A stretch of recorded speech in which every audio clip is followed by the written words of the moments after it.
Hi, and welcome back to my returning viewers. Today's video is going to be a fun one, so I hope you guys enjoyed as much as I enjoyed making it, as this warbond is my top 3 for warbonds personally. But to dive right into it, this is how to.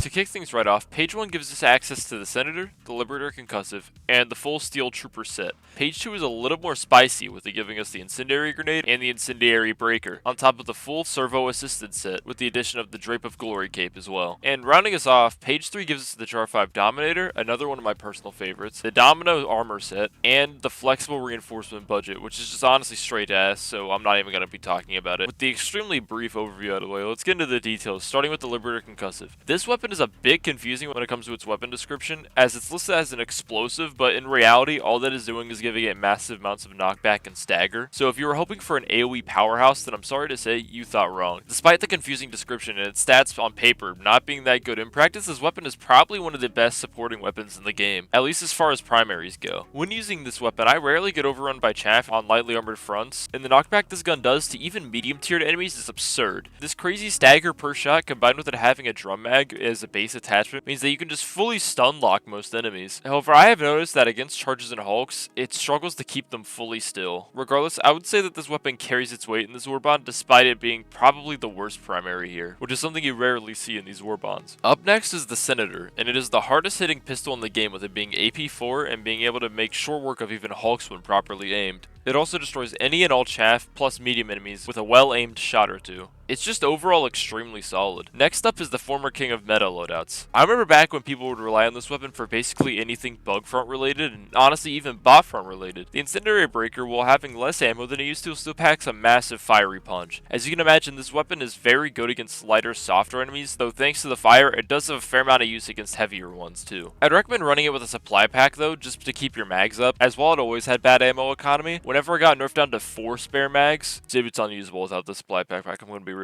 It's probably the only gun in the game, or one of the few guns in the game, that I genuinely think needs to have its ammo increased, because this shit is ridiculous. Finally, I can talk about my favorite weapon, the Dominator. Now, I do have a really old video on this weapon, but just to kind of retell what I said there, the Dominator is, well, really strong. Even on chaff heavy fronts, this weapon still destroys, as it usually one-taps chaff, and thanks to its medium armor pin, it can pierce, though this is most notable on bugs. While its mag count is low and the mag size even lower, the raw amount of damage this thing can dish out is quite honestly insane, and its detachments make dealing with its recoil more manageable. It holds up despite being so old, and I'd argue it holds up the best when it comes to the primaries in this warbond. The armor passive is pretty eh. While the throwing range is nice and the reduced limit damage helps, I can't really notice it whenever I'm actually playing the game. Though when it does actually kick in, it really does kick in. The fire impact grenades are mainly just used as chaff clears, and as you guys pointed out, can't close bot fabs or bug holes, unlike their non-impact counterparts. Other than that though, they really work the same as any other incendiary option. Just throw them at lightly armored enemies or a heavier enemy that you don't have any other way to deal with, and you know, you'll be using them right.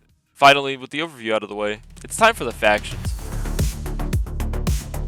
Starting with the bugs, this warbond does alright with them. While the Liberator Concussive, Incendiary Impacts, and the Breaker all do well, the Dominator struggles quite a bit here, even despite it being okay with chaff. That said, this warbond gives you a pretty good stunning primary, a great chaff clear option, and a pretty alright medium tier enemy killer, on top of a really strong pistol, making it all around solid on bugs. Not really much to get into here. 4 out of 5. Bots, once again, this warbond is pretty good. The only real bad part of the warbond is the Concussive, as it really struggles to stun when you have to hit their weak point in the first place in order to stun, meaning you'd just be better off going with a lethal primary. The Incendiary Breaker surprisingly does pretty well here due to its fire, and shotguns on close range just being good at dealing a massive amounts of damage. Though it can't really touch the proper heavy units, unlike the Dominator, which basically dominates everything on the entire bot faction. While its ammo economy is still a problem on this front, the amount of versatility this weapon brings to the table when it comes to what enemies you can tackle more than balances it out. For example, thanks to its medium pin, the Dominator can take out anything short of a Factory Strider extremely well, and hell, it even can take out a Factory Strider if you get under it. When it comes to the passive, it's also pretty good, as if you're pinned down by bots from a distance, you can throw stratagems closer to them, avoiding waste, and the reduced limb damage makes your odds of surviving explosions higher. The Senator, as well, as everyone knows, absolutely slaps on this front just due to the heavy pin, and I would go on another tangent like I did with the Dominator about just how good it is, but I think everyone at this point just knows how good the Senator is. Overall, on bots, this warbond does a really good job, and this front shows what the other parts of the warbond are good at. 4 out of 5. Now, squids are where this warbond starts to struggle a little bit. Once again, the Dominator dominates, but I don't want to beat a dead horse, so instead I want to focus more on the Incendiary Breaker, and while not a bad pick, it definitely underperformed more than you'd think. While it does decent damage, plus fire damage on top, it still struggles to put down Overseers and even large hordes of Voteless, as you'd be surprised at how little they care about being on fire. The Liberator Concussive also does slightly worse, as while it does a great job against Voteless, it more often than not just makes it way harder to land actual hits on Overseers, and requires you to use most of your mag to kill them anyway. It's just kind of a letdown honestly compared to the Pummeler. The Sinner, as you also probably have expected, does great, and is honestly extremely good at taking out Harvesters, and even Interlopers or Stingrays, whatever the hell we're calling them now. Passive does pretty good as well, and the Incendiary Impacts can take out a good chunk of Voteless too. This Warbond is all around just pretty good on this front. Nothing in here will carry you, but nothing here is going to doom your play session either, except for maybe the Liberator Concussive. If I had to rate it on this front, I'd say it'd probably be like around a 3 or 3.5.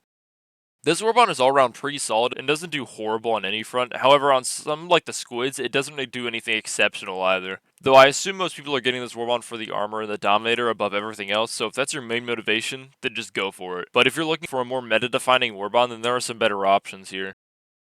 Thank you guys for watching this far, and I hope this video was up to my standard unlike my last upload. I do plan on redoing that video at some point, but I'm thinking about going for the Borderline Justice Warbond next. But that's gonna be all from me this week. See y'all next time. Bye bye.